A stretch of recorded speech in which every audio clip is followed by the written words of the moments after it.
There has never been a standoff, feud, divorce, implosion, pick your word, quite like this. Billionaire versus billionaire, social media giant versus social media giant, social media owner versus owner, both of them experts, commanding attention on and offline. An opinion writer for the Washington Post says the Donald Trump-Elon Musk bromance was always doomed to fail. Quote, no relationship has room for more than one narcissist. This fact alone was probably terminal for the Trump-Musk marriage, but it did not help that the two billionaires are so much alike. Effective teams have complementary traits, not redundant ones. While Trump and Musk both specialize in bellicose social media, share flitting attention spans, and are standouts at shamelessness. But David Von Drehle, what do you really think? Well, as a soap opera, this has been a ratings bonanza, but the real world implications are enormous. What kind of influence could Elon Musk wield politically, especially with the midterms not as far off as we may think, and also in the tech world, which is now a powerhouse in the donor game? NBC's Ryan Nobles joins us with his Capitol Hill reporting. I also want to bring in senior advisor to the Lincoln Project, Stuart Stevens, and here with me is Wired Senior's writer, Jack LaHutte. Okay, so, Jake, the internet went nuts. Group chats exploded. Everywhere I went, I overheard people talking about it, including the grocery store. Everyone's talking about this feud, right? If Musk is now out of that inner circle in the White House, is he open for political business elsewhere? Well, that is a hot topic among my sources right now. I think the future of America PAC, if we just limit it to that with his outside spending, is pretty unclear. It right now only has about $2.2-ish million in cash on hand.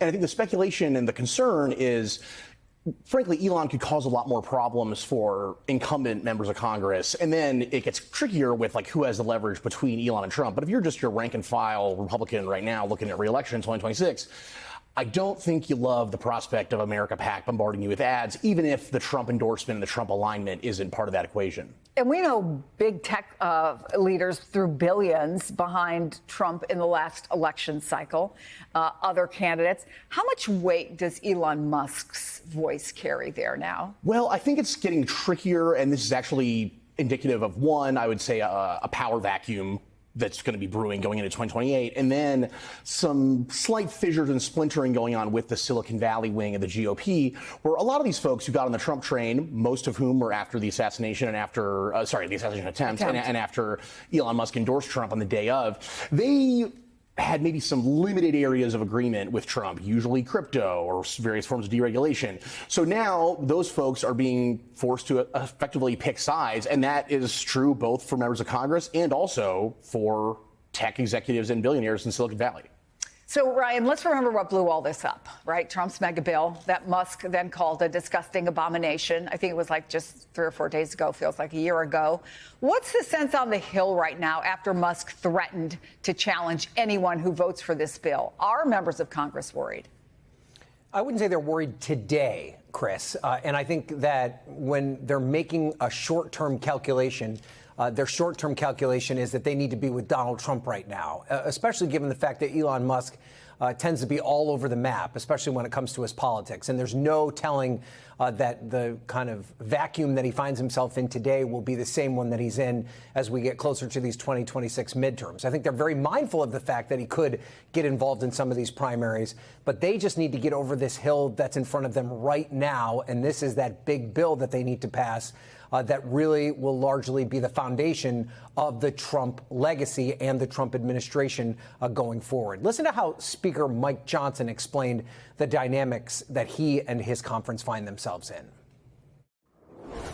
Elon was a big contributor in the last election, but this was a whole team effort. I mean, President Trump is the most consequential political figure of his generation, of modern American history.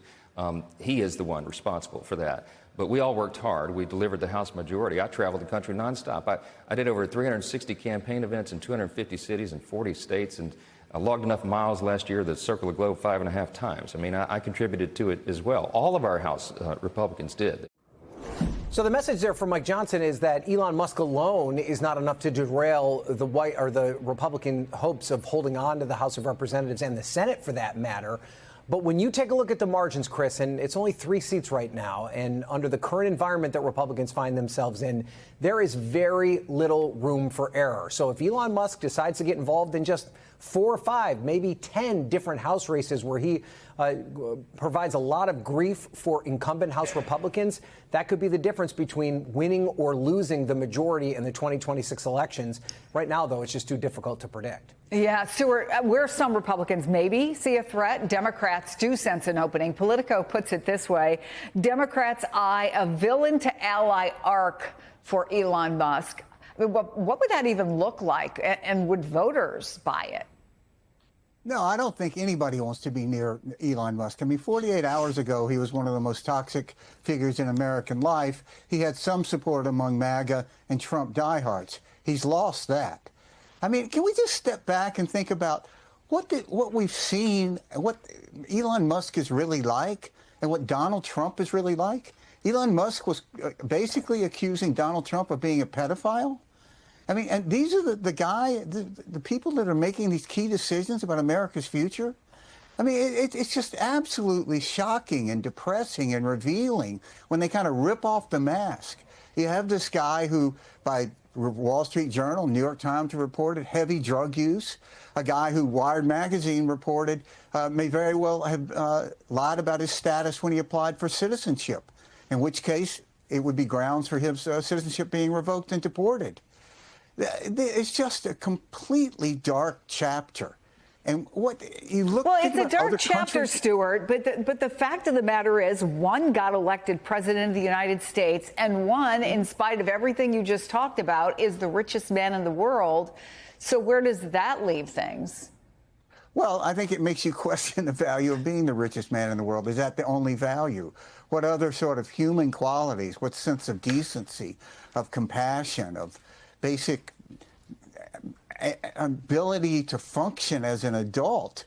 You know, I think if we become a society where we elevate someone to say, okay, you've made more money than anybody else, therefore we want you to run the country, I think that's a really bad place for this society to be. And there's always been wealthy people involved in American politics, but never like this. And look, I think Donald Trump won because you had an incumbent president with 40% 40% favorables in the history of America, modern politics. No incumbent party's ever gotten more than 2 points higher than that. The right track of the country was at 27. No incumbent party's ever won with it being under 45. And I don't think that should be confused with an endorsement of Trumpism. If I was Democrats here, I would just raise utter holy hell about this. Clearly, we should take steps to nationalize under the Defense Procurement Act, Starlink, and SpaceX. I mean, this guy is a national security threat of the highest order. And Democrats should feast on this and take it very seriously, because it is very serious. Well, the question is whether or not they can use that effectively, right, Jake? And because there's going to be ads that feature Elon Musk. I don't think anybody's doubting that. But I wonder, big picture, he's publicly mused about starting a third party. He put a ton of money into the Wisconsin Supreme Court race, cheese hat and all. Candidate back still lost. So are we just all waiting to see what's going to happen next and what the real influence of Elon Musk is? Or are we kidding ourselves? Anybody with that much money has influence. Well, sure. I would counter that, though, with like, hey, if Elon wants to light a bunch of money on fire and have a third party that'll get a couple % of the vote every year, you can do it. You know, nothing's stopping him from doing it. But there's an argument to be made that in a close race, 3% of the vote could switch an election. And, you know, this is where I think that kind of slapdash coalition that the Trump campaign rather impressively put together with the Elon Silicon Valley component, the RFK Jr. sort of new age wellness, you know, that component.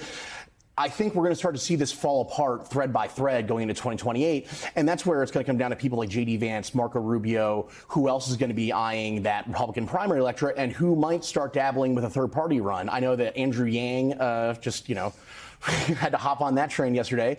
And we have Stuart here agreeing with Steve Bannon about nationalizing deportation, SpaceX. So, you know, look where we are. Well, wasn't it Steve Bannon, too, correct me if I'm wrong here, who suggested maybe that President Trump should consider deporting Elon Musk? All right. So, you know, Stuart, I do wonder, what folks outside of the U.S. think about all this. They have a stake in this, too, a pretty significant one. Elon Musk was everywhere with Trump. He was in Saudi Arabia. They saw him at the cabinet meetings. They saw him numerous times in the Oval Office. They heard that he was overnighting in the Lincoln bedroom. What's the rest of the world to make of this and our standing in the world? Yeah, well, it hurts it. I mean, you see someone who has terrible judgment, that's Elon Musk, and a person who took him inside the beating heart of the American government, and that's Donald Trump. So it's just one more example of why Donald Trump is so unfit to be president, and why this coalition that was put together is unsustainable. But look, when what happened here to being a shiny city on a hill? You have one guy accusing the other of being in the Epstein files. You have another that says that he's gone crazy. This is someone who both of them were just praising each other days before.